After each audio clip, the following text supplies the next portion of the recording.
सोचो एक ऐसे इंसान को जो दुनिया को इमोशनलेस कैलकुलेशन से कंट्रोल करता है, जो फियर, गिल्ट या एम्पैथी जैसे इमोशंस को अपने डिसीजन मेकिंग में इंटरफेयर नहीं होने देता, जो हर इंसान को एक चेस पीस की तरह देखता है और उसका सिर्फ एक ही गोल है, पावर। ऐसे लोग दुनिया में हमेशा से रहे हैं, politicians, CEOs, warlords, criminal masterminds. ये लोग हाई फंक्शनिंग सोशियोपैथ होते हैं, जिनके लिए लॉयल्टी, मोरालिटी और ट्रस्ट सिर्फ एक इल्यूजन है। पर सवाल ये है, आखिर ये लोग इतनी इंटेंस पावर तक पहुंचते कैसे हैं? और क्या तुम भी इनकी तरह सोच सकते हो? आज हम डार्क साइकोलॉजी, स्टोइसिज्म और मैनिपुलेशन के वो हिडन रूल्स एक्सप्लोर करेंगे जो दुनिया के सबसे डेंजरस माइंड्स फॉलो करते हैं। Section 1, sociopath versus normal people. एक नॉर्मल इंसान इमोशन से ड्राइव होता है। खुशी, गिल्ट, प्यार, गुस्सा और डर उसके फैसले डिक्टेट करते हैं। लेकिन साइकोपैथ्स इमोशन को सिर्फ एक टूल की तरह देखते हैं, ना खुद महसूस करते हैं, ना किसी और के लिए असली एम्पैथी रखते हैं। उनके लिए फियर और गिल्ट सिर्फ एक वेपन होता है, जिसे वो मैनिपुलेट करके लोगों को कंट्रोल करते हैं। योहान लाइबर्ट इसका परफेक्ट एग्जांपल है। वो फियर और एम्पैथी का ऐसा मास्टर है कि सिर्फ शब्दों से ही एक इंसान की पूरी आइडेंटिटी इरेज कर सकता है। उसकी सबसे बड़ी स्ट्रेंथ, जीरो इमोशंस।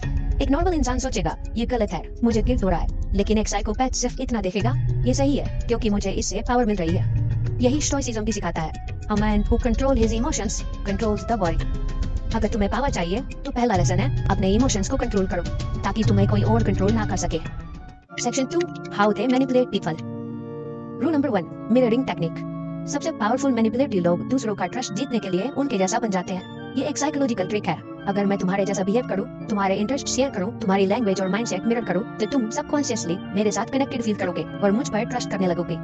इसी वजह से मास्टर मैनिपुलेटर्स कभी अपनी असली पर्सनैलिटी दिखाते नहीं, बल्कि सामने वाले की पर्सनैलिटी का एक परफेक्ट रिफ्लेक्शन बन जाते हैं। डेथ नोट का लाइट यागामी इसका एक परफेक्ट एग्जांपल बन सकता है। दुनिया की नजर में वो एक इंटेलिजेंट, एथिकल और हम्बल स्टूडेंट है, लेकिन असल में वो एक कोल्ड मास्टरमाइंड है जो सीक्रेटली लोगों को मैनिपुलेट कर रहा है। उसका फेक पर्सोना एक मास्क है जिससे कोई उस पर शक ना करे। Rule number 2, emotional detachment. Fear को कंट्रोल कर लो तो तुम अनस्टॉपेबल हो। मैनिपुलेटर्स इंपल्सिवली रिएक्ट नहीं करते क्योंकि इमोशंस इंसान को वीक बनाते हैं। जो लोग फियर, एंगर, गिल्ट या हेजिटेशन को अपने डिसीजन मेकिंग से अलग रख सकते हैं, वो ही अनप्रेडिक्टेबल और पावरफुल बनते हैं।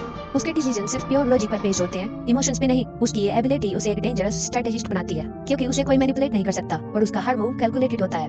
Rule number 3, the art of deception. लोग अक्सर सिर्फ सच बोलने वाले इंसान को ट्रस्ट करते हैं, लेकिन रियल मैनिपुलेटर्स सच बोल के भी सच को कंट्रोल करते हैं। सच सिर्फ एक टूल है, उसे कैसे बोला जाए, किस एंगल से दिखाया जाए और कैसे ट्विस्ट किया जाए, ये सब एक मास्टर मैनिपुलेटर की स्किल सेट का हिस्सा होता है। कोड गीस का लीलू चीज गेम का मास्टर है।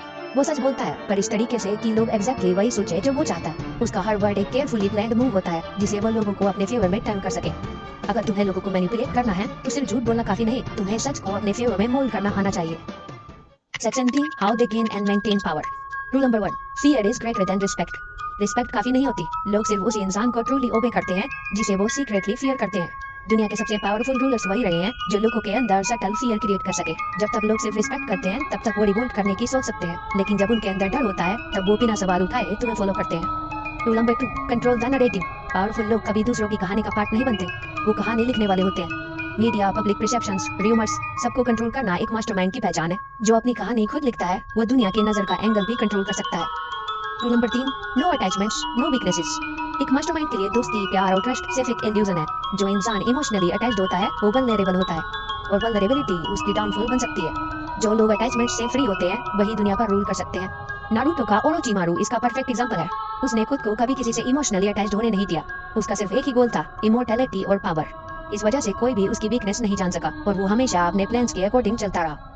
Section 4, the dark side. Power बिना कंट्रोल के सेल्फ डिस्ट्रक्शन बन सकती है। जब लोग पावर को सिर्फ एक टूल की तरह नहीं बल्कि अपनी आइडेंटिटी बना लेते हैं तो उनका डाउनफॉल ऑलमोस्ट सर्टेन हो जाता है। कई बार सबसे बड़े पावरफुल साइकोपैथ्स भी खुद से ज्यादा डेंजरस मैनिपुलेटर के हाथों गिर जाते हैं। पावर गेम कभी खत्म नहीं होती, हमेशा कोई ना कोई आपसे भी बड़ा प्लेयर होगा ही। तो अगर तुम पावर के पीछे भाग रहे हो तो याद रखना, ये एक ऐसी गेम है जो कभी खत्म नहीं होती।